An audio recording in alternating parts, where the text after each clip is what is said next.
Good afternoon, and welcome to the National Press Club for our speaker luncheon featuring Charles Overby. My name is Donna Leinwand, and I'm Vice President of the National Press Club and a reporter for USA Today. I'd like to welcome club members and their guests in the audience today, as well as those of you watching on C-SPAN. We're looking forward to today's speech, and afterwards I will ask as many questions as time permits. Please hold your applause during the speech so that we have time for as many questions as possible.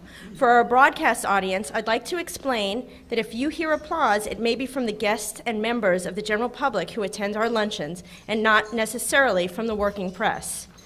I'd now like to introduce our head table guests and ask them to stand briefly when their names are called. From your right,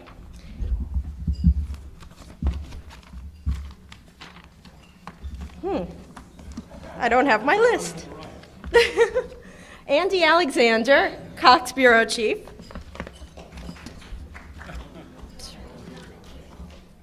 Oh, thank you. Reverend Barbara Wright. Reverend Barbara Reynolds. I'm sorry, I'm actually missing my list, so I apologize for that. John Cosgrove, who is the head of the head hoot for the NPC Owls. Jack Hurley from the Newseum. Oh, here we go. Excellent. Chuck Lewis, the Hearst Bureau Chief, now when I know everyone. Peter Pritchard, President of the Newseum, and a guest of the speaker. Skipping over the podium, we have Melissa Charbonneau, CBN News and Vice Chair of the Speakers Committee. Skipping over our guest, we have Joe Anselmo, Senior Business Editor, Aviation Week, and Speakers Committee member who organized today's event. Joe Urschel, Executive Director and Senior Vice President of the Newseum. Mark McQuillan. Oh, I'm sorry, he is not here. We have Susan Bennett. You definitely don't look like Mark McQuillan. Susan Bennett, Vice President and Deputy Director of the Newseum, also a guest of the speaker. Michelle Katz, a healthcare expert who is an author, producer, and local cable television host in the Washington, D.C. metro area. We have Wes Pippert, Director of the Missouri Journalism Washington Program and Chairman of the NPC Freedom of the Press Committee.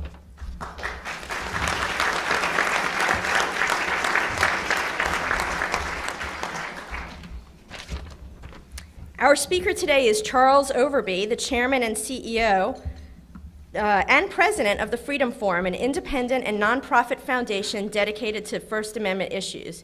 You have likely seen him in the news recently for his other post, CEO of the Newseum, the interactive museum which opened to great fanfare on April 11th here in Washington. The original Newseum opened in 1997 in an office building in Virginia on the other side of the Potomac. Though off the beaten path, it drew far more visitors than ever expected, and it soon outgrew its space. So Mr. Overby pitched an audacious plan to recreate the Newseum as a state-of-the-art facility in the heart of the nation's capital. He picked a prime location on Pennsylvania Avenue, in the shadow of the U.S. Capitol and just off the National Mall. But there was a problem. The site, thought to be worth about $50 million, was occupied by a city government office building, and it wasn't for sale.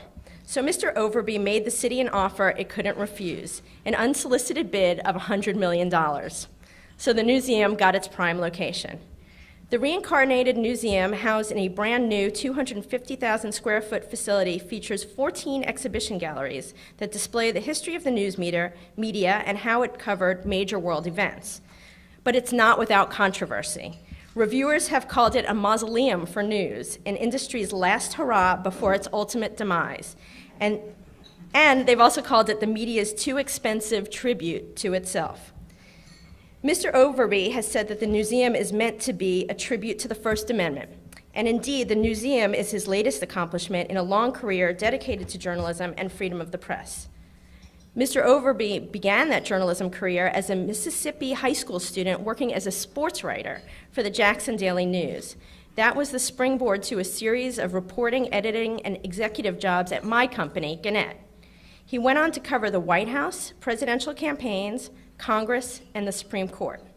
Mr. Overby was editor of the Clarion Ledger in Jackson in 1983 when it won the Pulitzer Prize for Public Service for news and editorials on education reform in Mississippi. He also served 2 stints in government on both sides of the aisle, as press assistant to Mississippi's Democratic Senator John Stennis, and as a special assistant to Tennessee's Republican Governor Lamar Alexander. In 1989, Mr. Overby was tapped to run the Freedom Forum, then known as the Gannett Foundation. In that capacity, he has traveled to 6 continents to promote freedom of the press issues. Please join me in a National Press Club welcome for Charles Overby.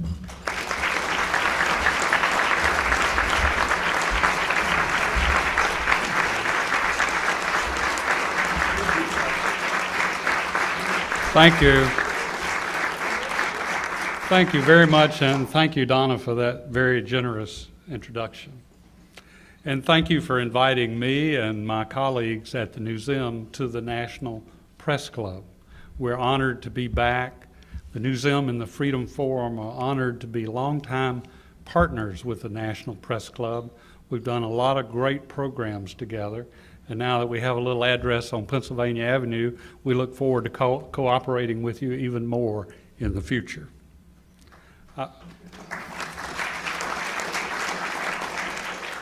I want to acknowledge and brag on my colleagues from the Newseum who are here today. I brag on them for coming to listen to me speak, but really I want to brag on them because most of the leadership team of the Newseum is here today, and I wanted them to be here today so that you could see them and know who did what I consider to be the brilliant design, building, writing of the work at the Newseum. They did a terrific job, and they deserve a hand.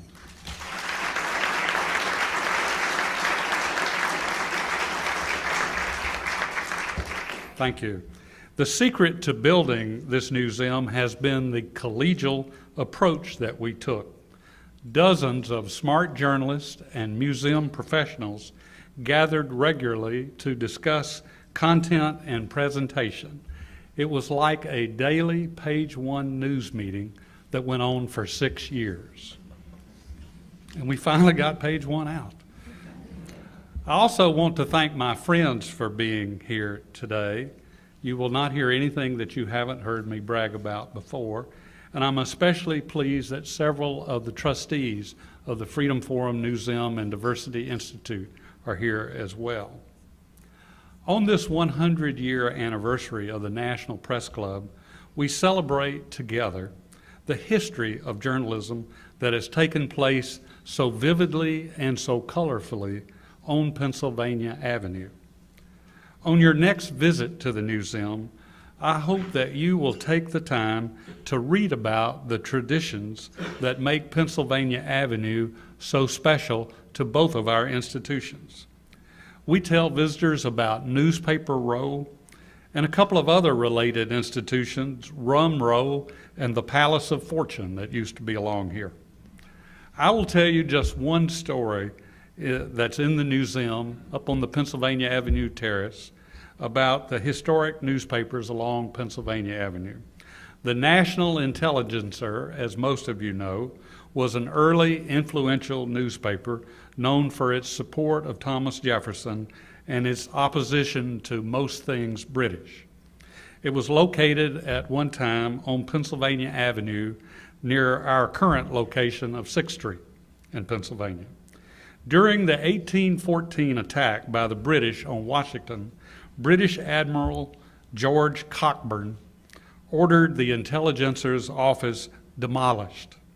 He told his troops to be sure and destroy all the type with the letter C so the Intelligencer could no longer criticize him by name. Oh, to live in such simpler times. Perhaps George Bush could just confiscate all the B's.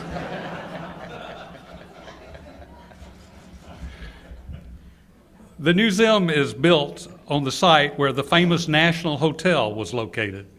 The National Hotel opened in 1825 and was occupied until 1947. John Wilkes Booth spent the night there before he shot Abraham Lincoln, an incriminating note about Booth was found at the National Hotel. When we dug the foundation for the Newseum, down around 48 feet, according to Max Page, who's here, we found a few bricks down there that we assume were from the National Hotel. I'm at least saying they are, and I have one of those bricks in my office as a historic artifact. The connection between the press and the public and Pennsylvania Avenue is historic and interesting. But the connection between the National Press Club and the Newseum is more than simply 8 blocks on Pennsylvania Avenue. We share a mission, promoting and educating people about the First Amendment and a free press. Today, I want to tell you a little bit about our Newseum in a way that I hope will encourage you to understand that people still care about the First Amendment, a free press, and news. That confidence goes to the core of our decision to spend $450 million to build the Newseum on Pennsylvania Avenue. We believe that millions of people are going to visit our Newseum over time. My colleagues and I are thrilled beyond measure to see happy faces inside the Newseum now that we've finally been able to open. The response to the opening of the Newseum nearly 2 weeks ago has been overwhelming, both from the public and from the media. Thousands of people are buying tickets to come see Washington's newest museum and the world's most interactive museum. Now you might ask yourself, some of you have asked me, why are visitors paying to come to our museum when they can go across the street to another museum for free? Well, we're still learning the answers, but it's a legitimate question, a good one, and one that we care a lot about. The early evidence is that Washington tourists and Washington residents are hungry for a modern, state-of-the-art experience. They want to learn, but they want to have fun too. They are looking for a personal connection to Washington, and the Newseum is providing that. The big screens, the games, the films, the interactive computers, and the dramatic photos add up to a wow experience. You also have to step back and ask the question, why do people travel to Washington in the first place? 20 million tourists come to Washington every year. We thought about that question, and for the most part, we think they come to Washington as part of a pilgrimage. They want to see the monuments of freedom, and they want to see how their democracy works. We believe the Newseum is going to become a part of that pilgrimage because it's the only place you can go to see the media at large. The public sees the press as a big player in our democracy. Whether they like it or not, they think the media is a big player. And so the visitor comment cards that come back to us say that they are glad to go somewhere where they can finally see the media writ large. Those comment cards from visitors are showing an enthusiasm that really pleases us, and we plan to work hard to keep that enthusiasm going. A visitor from York, Pennsylvania, for instance, wrote us, "There's a lot of video and movies to see, so if you don't really like reading about stuff, you can always see it in the movies." You know, we laugh at that, but that's really one of the secrets to the success of our Newseum. A visitor from Prince Frederick, Maryland, wrote movingly about the Pulitzer Prize photo gallery. Quote, "It's almost like the Vietnam Memorial. It's just so moving seeing these pictures, seeing these memories. It's very timely, interactive, and not boring." We're considering putting a sign up in front of the Newseum that says, "Not boring." It does my heart good to see people standing in front of the Newseum looking at front pages. Stop the presses. The public is looking at newspapers and liking them. Take note, publishers and editors. When we ask our visitors for feedback, we get a consistent theme. The Newseum is interesting, lively, and fun.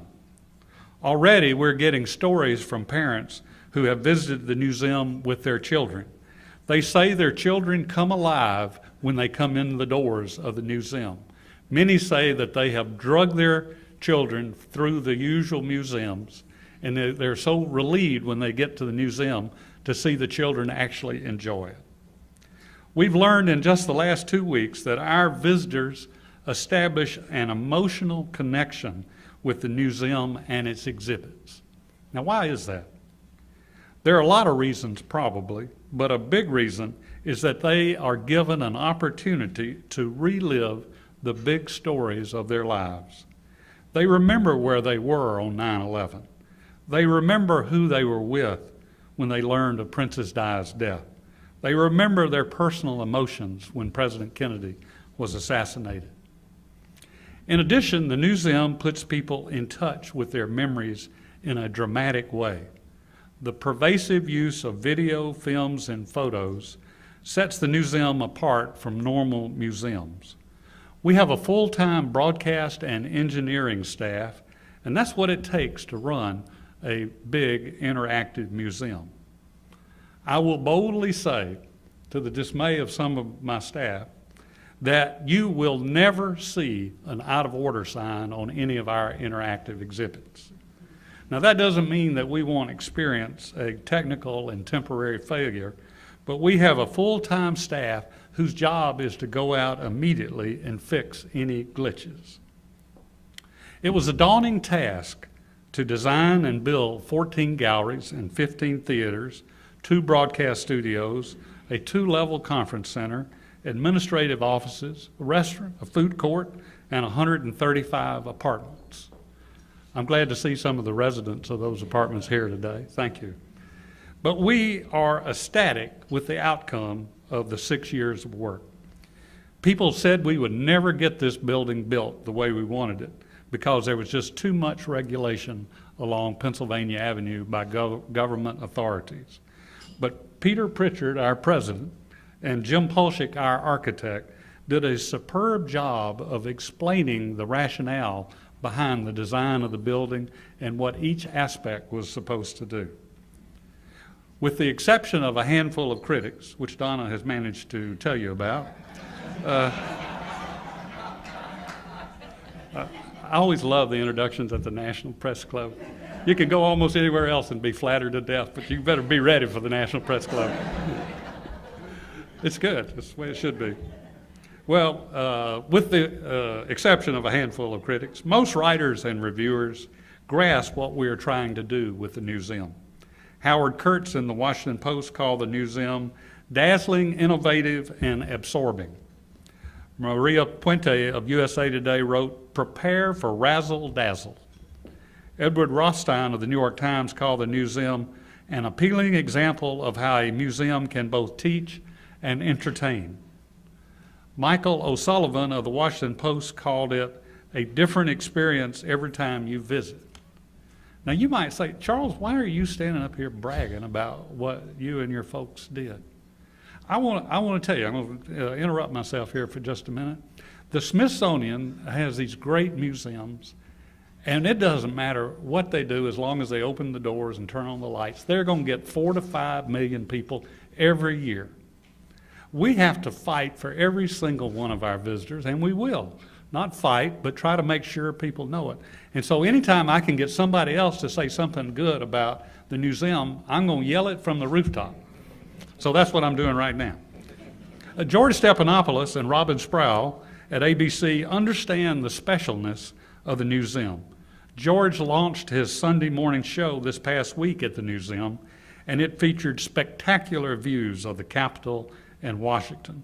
We are just delighted that ABC and the Newseum have signed a long-term contract to do that show every Sunday morning from the Newseum. Visitors love, thank you, Rob. Visitors love being where the action is. General David Petraeus held a news conference at the Newseum the week of our opening. John McCain was the first guest on This Week with George Stephanopoulos. Our visitors were happy to see up close Sam Donaldson, George Will, and Cokie Roberts. Of course, not every person likes the Newseum, as you've heard. And we have received a few dings along the way, and that's okay. That's what free speech and free press are all about. I was particularly struck by an email we received from New Zealand. when the week of our opening, when we were on cloud nine. Ivan wrote, "Can you direct me to the section of the museum that holds the lies by you America scumbag prostitutes? You people wouldn't recognize a reporter if you fell over one. And you also have terrible whiny accents." So we're not big in New Zealand. A few of those critics never visited the museum and were mainly against the concept of a museum about news. Most of the people in that category have a very pessimistic view of the media in general. In my opinion, they are suffering from a crisis of confidence in the press. They're entitled to that viewpoint, but don't expect the museum to buy into their doomsday malaise outlook. We're not a newspaper zim. We're not even a faltering media zim.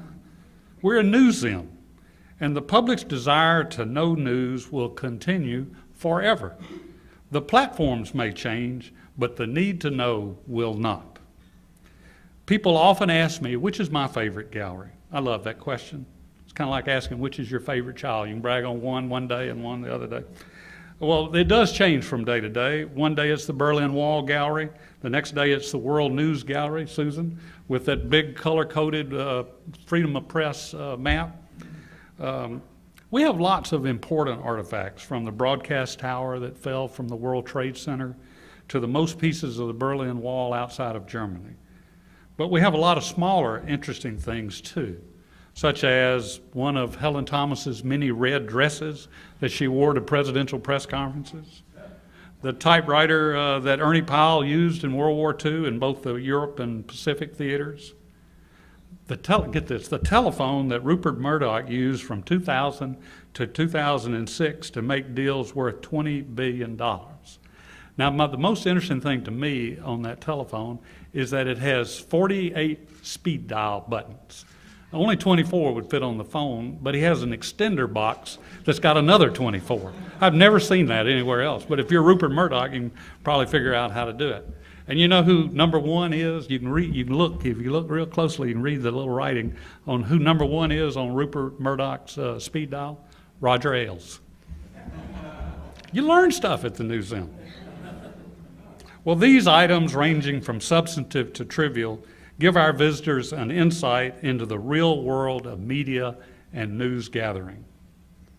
Now, I delight, Shelby, in the quotes at the Newseum. They help us tell our message throughout the Newseum, and they range from the whimsical to the serious. Consider just a few of these quotes. From Henry Luce: "I always thought it was the business of time to make enemies and of life to make friends." From John Milton in Areopagitica: "He who kills a person kills a reasonable creature, but he who destroys a good book kills reason itself." From Bart Simpson: "The First Amendment does not cover burping." From H.L. Mencken: "I know of no human being who has a better time than an eager and energetic young reporter." From Margaret Mead: "Thanks to television, for the first time, the young are seeing history being made before it is censored by their elders." From Earl Warren: "I always turn to the sports section first. The sports page records people's accomplishments. The front page has nothing but man's failures." And from that great Western philosopher Dave Barry: "TV news can only present the bare bones of a story. It takes a newspaper to present vast amounts of information to render the story truly boring." Well, while our artifacts and quotes add to the visitor experience, there is no doubt what my favorite thing is overall: the 74-foot high Tennessee marble wall on the front of the building that has the 45 words of the First Amendment.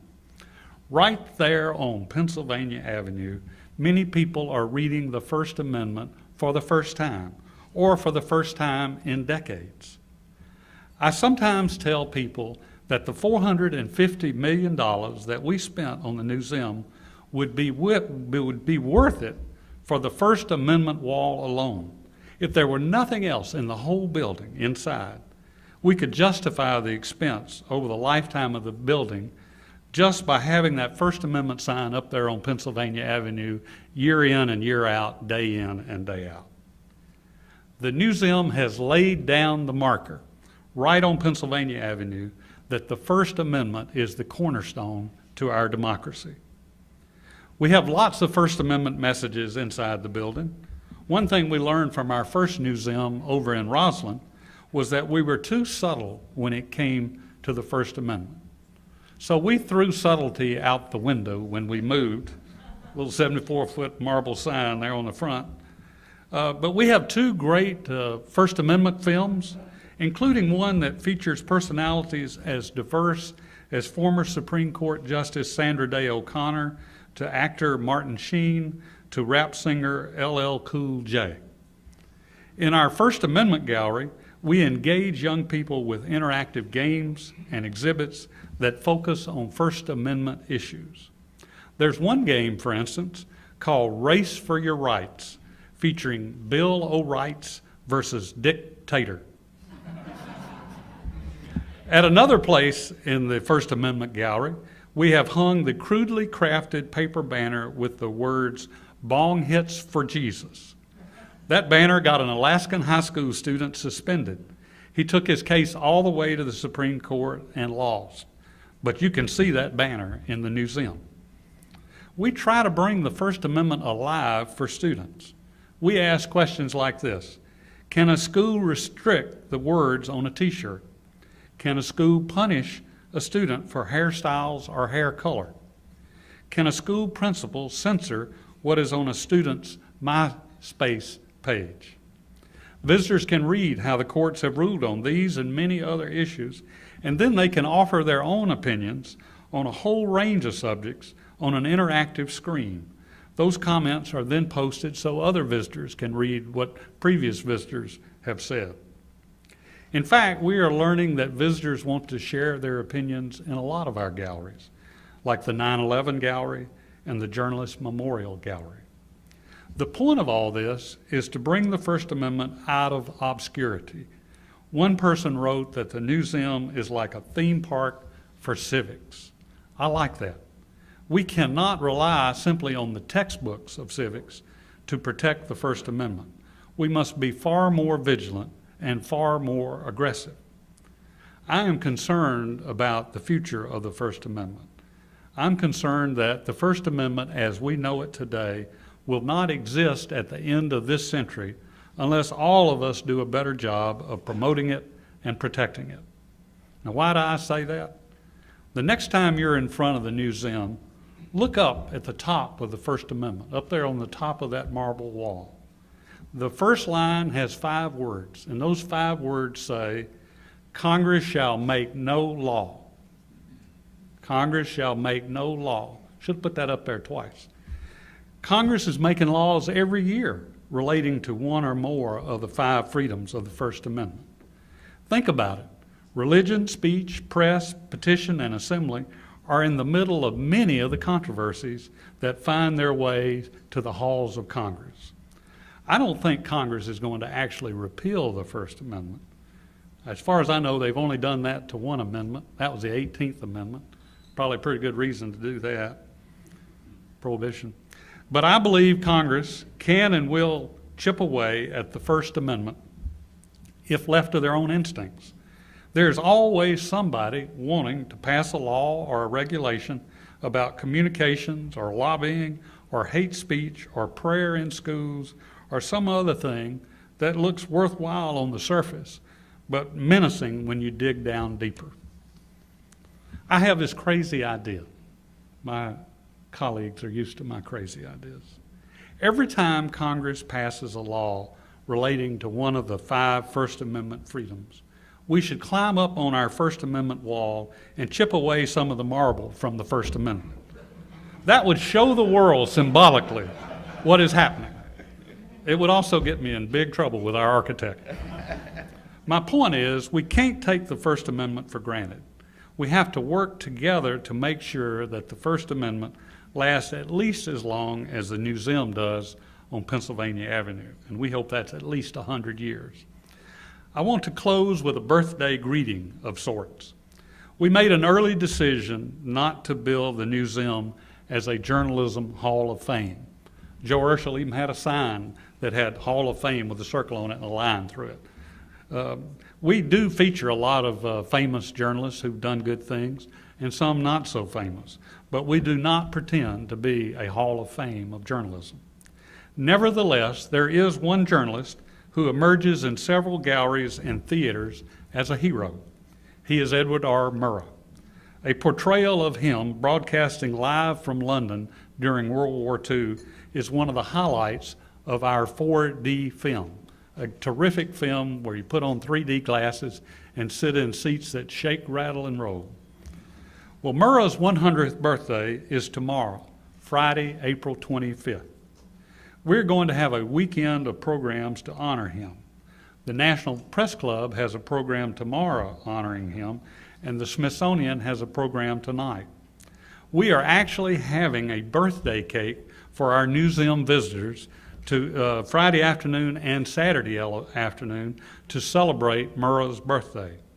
Imagine going to a museum and getting birthday cake, and it only costing you $20. Tomorrow, we are going to dedicate the Edward R. Murrah alcove at 2 p.m. with a curator's tour followed by the birthday cake. On Saturday, Newseum visitors will be able to attend a program with Bob Edwards and Marvin Cabb in our night broadcast studio. Beginning tomorrow, Newseum visitors will be treated to what we're calling the Murrah Marathon, 4 different films running from 10 a.m. to 5 p.m. The films are narrated by Charles Kuralt, Mike Wallace, Walter Cronkite, and Dan Rather. The films include the McCarthy years and perhaps the most famous documentary ever, Harvest of Shame, about migrant workers. We will rerun those films in our documentary theater every day through next week. The lessons of Edward R. Murrah are apparent to our visitors every day, not just on his birthday. Visitors to the Newseum learn that Murrah set the standard for all who followed. His career also foretold the coming battles broadcast journalists would face, accusations of bias, the price of tackling controversial subjects, and the tension between public service and corporate profits. Visitors can see clips of Murrah interviewing Marilyn Monroe on his highly rated Person-to-Person show, plus other famous clips. It's amazing to read 40 or 50 years later many of the remarks by Edward R. Murrah. It sounds like he is alive today. One of my favorite quotes from Murrah in the Newseum relates to politicians.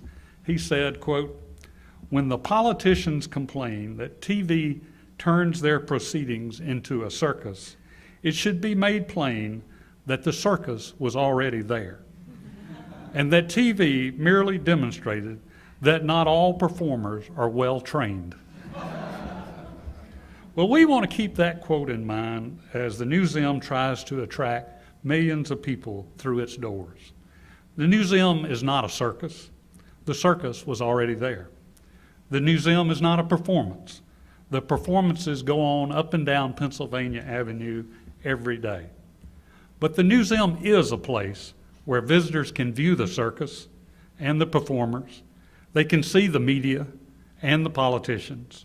They can experience the stories of their lives, all against the backdrop of the sign of our times, the First Amendment on Pennsylvania Avenue. Thank you very much.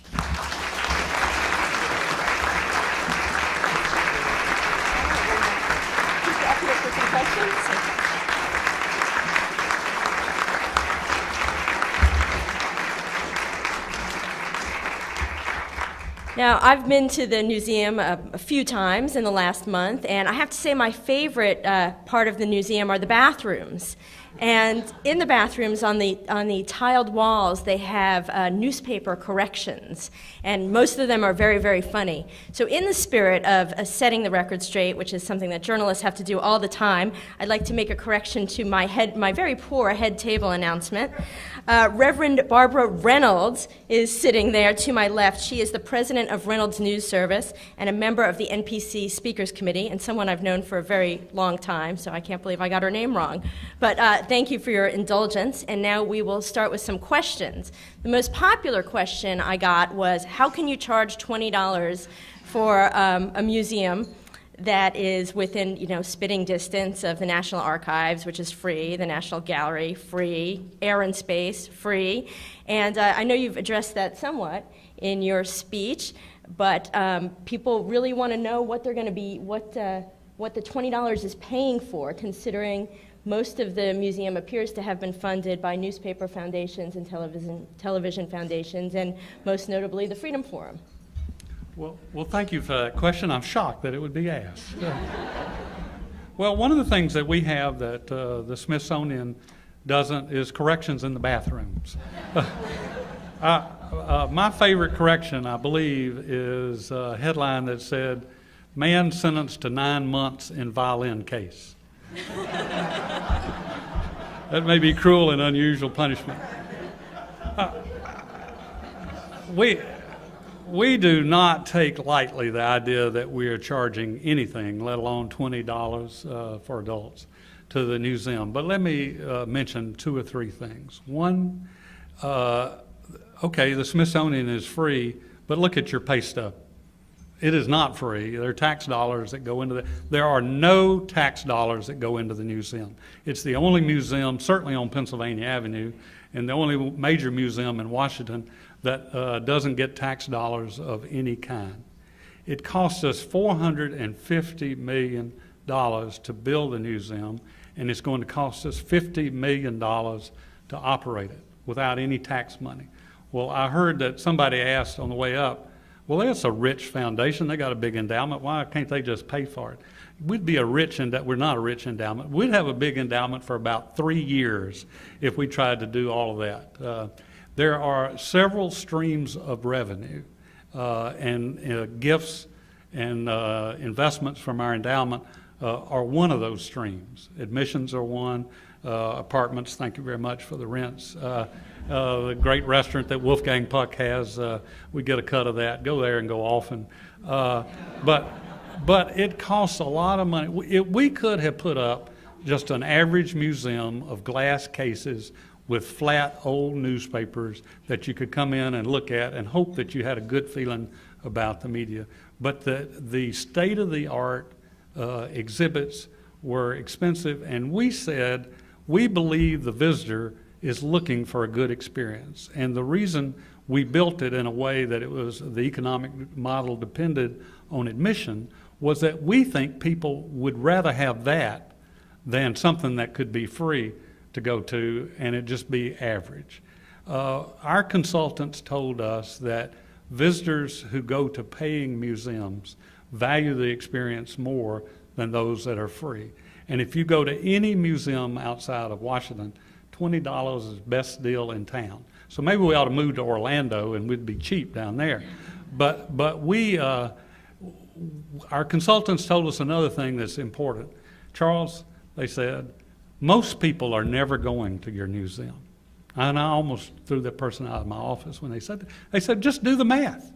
Most people will never go. So you're not pricing it for most people. The Smithsonian gets 4 to 5 million visitors a year at all their best museums. We will be happy with their crumbs. If we get a small fraction of that, we will be delighted. People asked, how many people will come to the Newseum? Our staff knows that was a fireable offense if you answered it because you didn't want to set up the expectations game. We got 500,000 visitors when we were in Roslyn at a place that you could not find and got 0 drop-in traffic. It was a wonderful location and the people in Roslyn were very nice to us, but you really had to want to go to Roslyn to get there. So 500,000 is kind of a base, but it was free. So what I've said is I hope we get more than that. Now, the Spy Museum gets about 700,000, 750,000, somewhere in there, and they charge about $18. So that has emboldened us to think that we can charge and that people will pay for an experience. It's not the cost, it's the value. And if we can get people in the door, they'll see the value pretty quickly. Okay, we're a little money-centric today. So can you tell us how much money you received from Gannett, New York Times Corporation, and other media companies? And can you tell us how you can present an honest and critical picture of the media that's funding you? Well, I appreciate that question so much. First of all, Gannett has given us zero. A lot of people have this impression that we are funded or were funded by the Gannett Company. That's wrong. It's dead wrong, and if you leave here with any understanding that you didn't have when you came in the door, leave with that one. Frank Gannett set up a foundation in 1935 with $100,000 of Gannett stock. It was always independent of the Gannett Company, even though a lot of the people who worked at the company, including me, including Joe, including Peter, including Jack, including Susan, just about everybody else in this room. The Gannett Company was always independent of the foundation.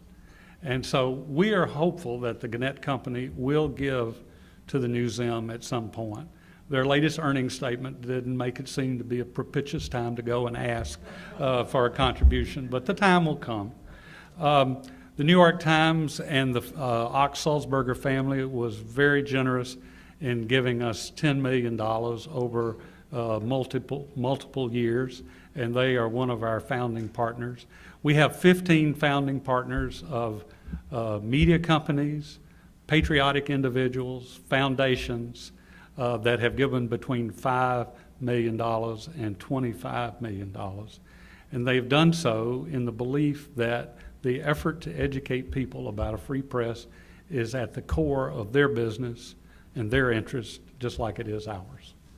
Content, how did you have Content. I'm so glad you asked about the content. First of all, there is a precedent for taking money and being objective, and it's called advertising in newspapers and television. We thought that model worked pretty well for them, and so it could work well for us. At our dedication ceremony last week, I said that we really appreciated not one founding partner ever made one effort to influence the content. And if you think about it, it takes, in the daily business of advertising and media, not many people are heavy-handed enough to try to influence what goes on a newscast. You know, we just are beyond that. So there's an absolute wall of independence there. It's a legitimate question to ask, and we've tried to address that in a couple of places in the Newseum where we explain that the founding partners are independent of any of the content. Why did you choose two historic events, 9/11 and the Berlin Wall, to focus on in the exhibits, and what do those have to do with the First Amendment? Well, we are a newseum, and we tried to highlight the big stories of our lives. And we have found that in addition to the First Amendment and a free press, where people really interact with us are on the news events. And so arguably the rise and fall of the Berlin Wall was one of the big stories of the 20th century. There's no question that 9/11 is the big story of our lifetime. And just the early visitors' experience in both the Berlin Wall Gallery and the 9/11 Gallery validate the decision to have separate galleries. The Berlin Wall, where people can go and actually touch it. Susan hates it when I tell people that they can touch the Berlin Wall. It may not be it won't last 100 years if they do that. But people love to go there, touch that piece of history, have their picture made there, kind of relive what they know about the rise and fall of the Berlin Wall. And of course, 9/11 is still so raw in all of our memories. And we have boxes of tissue there at the gallery for the film and the tower. It's a very raw experience, but it does show the big story of our lifetime and how journalists covered it. We may have other big stories as we move along, but we felt like, again, the organizing theme is not just the First Amendment, but more importantly, news writ large. The news media ranks in public esteem somewhere near the members of Congress and used car salesmen. Do you think the Newseum can alter this perception, help our cause, hurt our cause? That's a good question. What we're sure of is our economic model does not depend on bringing in only the people who like the press. If we depended on that, we'd be out of business in about 3 days. We do think that the Newseum will help improve the understanding of what's involved with the media and how they do what they do. It doesn't mean that it's a PR device to make people like the media. I'm not sure that the history of the country is rooted in people liking the media, but understanding it, yes. I hope people have a better understanding. Some of our comment cards from the first Newseum and already with the second Newseum is that people do come as tourists and leave with being First Amendment advocates. Are protests allowed in front of the Newseum, and how do you expect to handle them if they do occur? Well, after today, I expect there'll be people climbing up on the First Amendment wall. I hope not. Yeah, sure. I mean, out front, people are free to protest. We don't expect to have protests inside. It could happen, I suppose, but right there on Pennsylvania Avenue, that avenue is rich with a history of protests, and we've got a great storyline of a lot of the marches and protests that have taken place. If I were organizing a protest on something today, I'd go over there and do it under that First Amendment backdrop. I'm not encouraging that. I don't even want that, but it makes sense. How do you? We have an industry that's in a bit of trouble. So how do you justify the cost of the Newseum when the Freedom Forum has cut its overseas training programs? Well, we really hated to cut our international offices and programs. We had terrific offices in London, Hong Kong, Johannesburg, Buenos Aires, and it was a sad day when we did that. But it took a cold, sober realization that you can't go both ways. You either had to put your eggs in this basket or be willing to try to do a lot of good things all around the world. Neither one was cheap. And we made the decision to do this. It was a good thing to do while it lasted. There are some other people doing that. There's nobody else doing this Newseum. So we regretted having to end those programs. The question kind of between the lines of that question is, why didn't we take that $450 million and put it into helping newspapers? Well, I think the future of a free press and the First Amendment is every bit as much in danger as the future of newspapers, maybe more. And so our board made the strategic decision to put that money behind the First Amendment and the free press effort. Certainly nothing wrong with other foundations, and there are foundations like the Knight Foundation that does a great job of that, but everybody has to decide for themselves.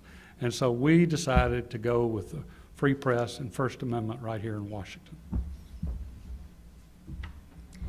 Now, you've had a long career in the news business, and you've been spending some time dealing with the history of the news business. So how would you rate the quality of news available to Americans today compared with when you began your career? Was it better or worse?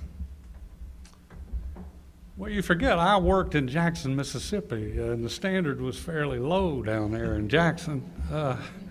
We were glad to get the egg markets in the paper, Susan. But as a whole, I would answer it two ways. There's a lot more news now by a large measure than there ever was before, and I think that's good. When I was growing up, Central Time, God's time, 5:30 in the afternoon, you either saw the news or you didn't. And maybe if I'd done my homework, I'd stay up and see the 10 o'clock news. But that was it. Now, of course, it's the other way, and people, a lot of my friends just hate the fact that there's 724 news. But I tell them, don't watch it. If you don't want to watch news all day, put it on something else. Watch Jeopardy. Oh, excuse me, Jeopardy's coming to the Newseum. I'm not going to criticize Jeopardy. Please watch Jeopardy. But so I would say that quantity means something. The ability to get news all the time. I have 8 televisions in my office, and they're all on news stations, and I love it. And, I can't have the volume up on all of them, but they have the crawls across the bottom. I think it's terrific to be able to know what's going on all the time. Now, is the quality as good? Shelby Coffey's here. He in the Los Angeles Times, they had about 1 reporter for every 6 residents of Los Angeles when he was the editor, and they've cut it back now to about 1 for every 10 residents.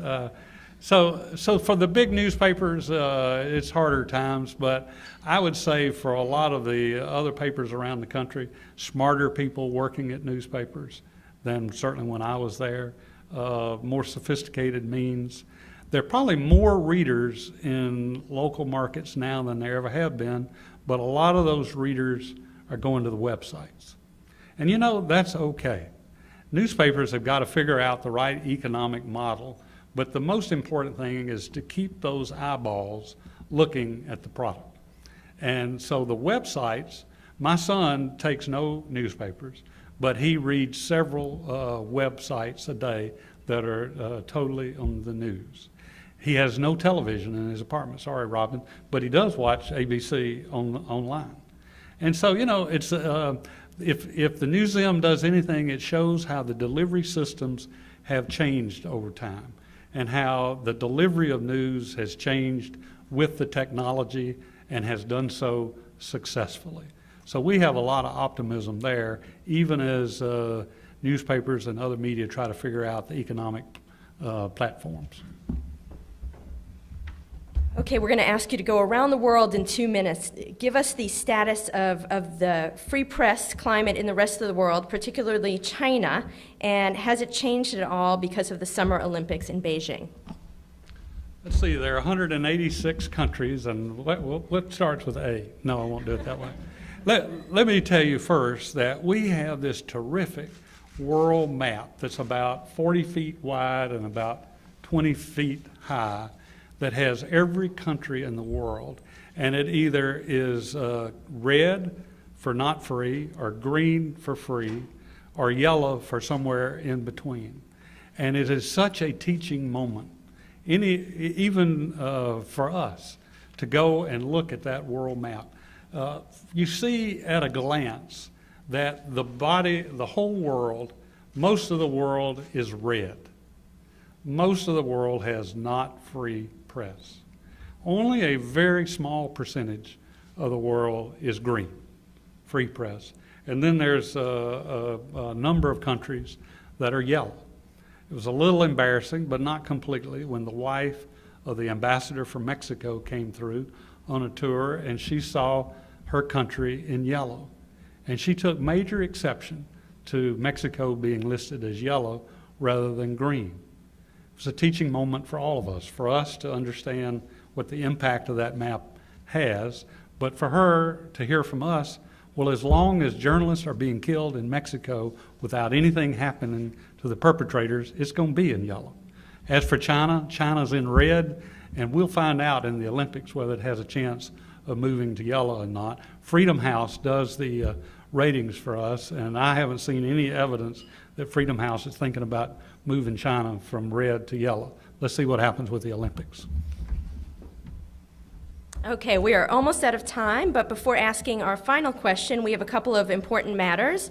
First of all, let me remind our members of the future speakers. On April 28th, at an NPC breakfast event, the Reverend Dr. Jeremiah Wright, senior pastor, Trinity United Church of Christ, will discuss the African American religious experience, theology, and practice. Also on April 28th at lunch, we'll have Dan Glickman, Chairman and CEO of the Motion Picture Association, discussing trading up movies in the global marketplace. On May 2nd, Bobby Jindal, Governor, State of Louisiana, will discuss bold reform that works. Second, I'd like to present our guest the official Centennial Mug. Thank you very much. You're very welcome. And there's more. We have a lot of gifts today. This is a surprise gift. For all the good you do, you have been enrolled in the Order of the Owl by the Council of the Wisest Owls, a very knowledgeable group of Press Club members. The head hoot, John Cosgrove, requested that the president present this certificate to you. I would like to read the citation. It says, Order of the Owl is bestowed by the silver owls on birds of a unique species, weathered and wise, who have nested at the National Press Club and have demonstrated that they give a hoot for Washington journalism. By order of the Council of the Wisest Owls, April 24th, 2008. And it's over here. It's this very heavy. Oh, nice. Oh, that's beautiful.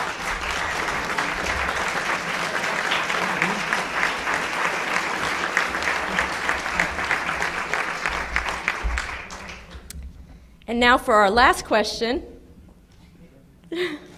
That's our head hoot, John Cosgrove.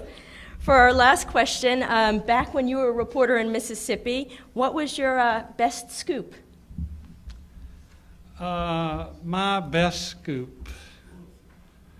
Well, okay, that's good. It's hard to beat a Pulitzer. That was not so much a scoop as it was, but I'm going to use that.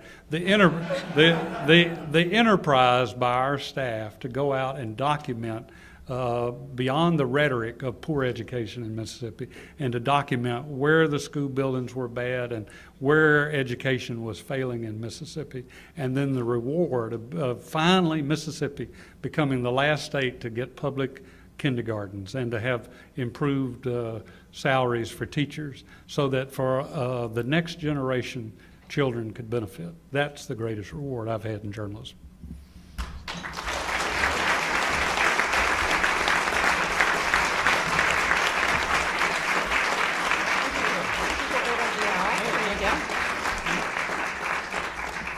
The actual owl stays with the press club, but Mr. Overby gets your certificate. We'll let you come by and pet it. I'd like to thank you all for coming today. I'd also like to thank the National Press Club staff members, Melinda Cook, Pat Nelson, Joanne Booz, and Howard Rothman for organizing today's lunch. Also, thanks to the NPC Library for its research. The video archive of today's luncheon is provided by National Press Club Broadcast Operations Center. Press Club members can also access free transcripts of our luncheons at our website, www.press.org. Non-members may purchase transcripts, audio, and videotapes by calling 1-888-343-1940. For more information about joining the Press Club, contact us at 202-662-7511. Thank you, and we're adjourned.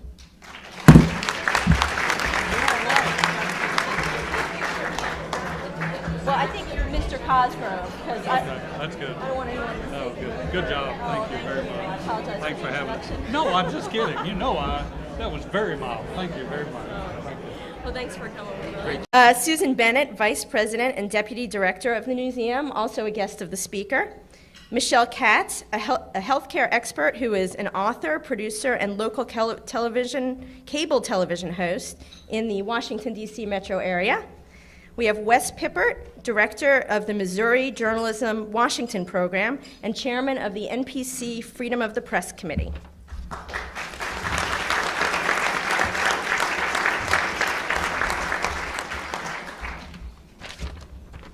Our speaker today is Charles Overby, the chairman and CEO and president of the Freedom Forum, an independent and nonprofit foundation dedicated to First Amendment issues.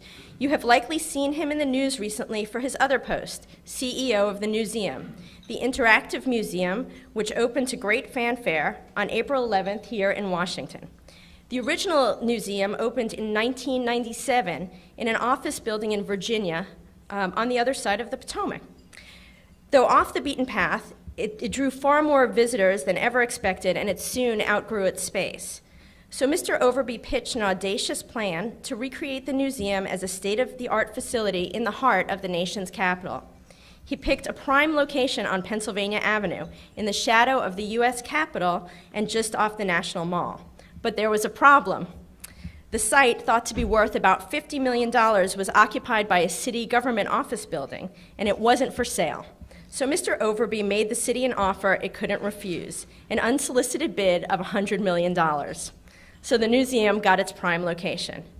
The reincarnated Newseum, housed in a brand new 250,000 square foot facility, features 14 exhibition galleries that display the history of the news media and how it covered major world events. But it's not without controversy. Reviewers have called it a mausoleum for news, an industry's last hurrah before its ultimate demise. And they've also called it the media's too expensive tribute to itself. Mr. Overby has said that the Newseum is meant to be a tribute to the First Amendment. And indeed, the Newseum is his latest accomplishment in a long career dedicated to journalism and freedom of the press. Mr. Overby began that journalism career as a Mississippi high school student working as a sports writer for the Jackson Daily News. That was the springboard to a series of reporting, editing, and executive jobs at my company, Gannett. He went on to cover the White House, presidential campaigns, Congress, and the Supreme Court.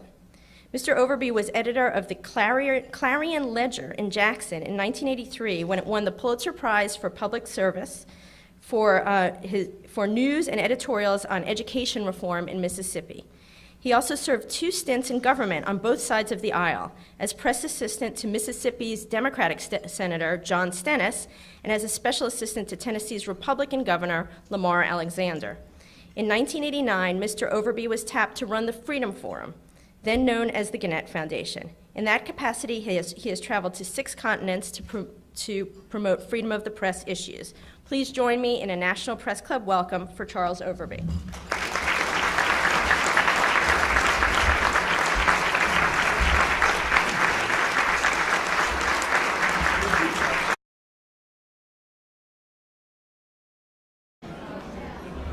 Good afternoon, and welcome to the National Press Club for our speaker luncheon featuring Charles Overby.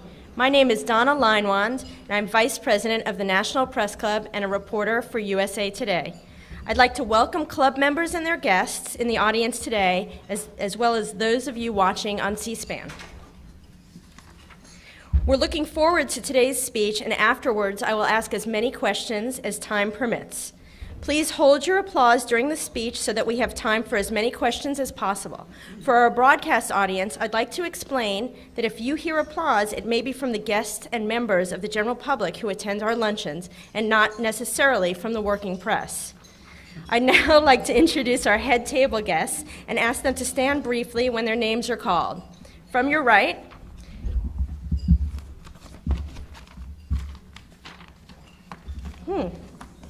I don't have my list. Andy Alexander, Cox Bureau Chief.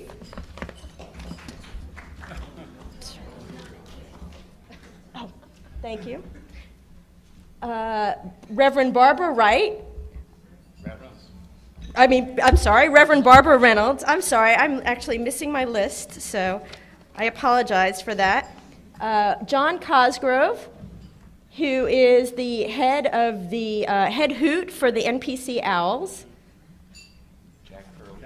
Jack Hurley from the Newseum. Oh, here we go. Excellent. Chuck Lewis, the Hearst Bureau Chief, now when I know everyone. Peter Pritchard, President of the Newseum, and a guest of the speaker. Skipping over the podium, we have Melissa Charbonneau, CBN News and Vice Chair of the Speakers Committee.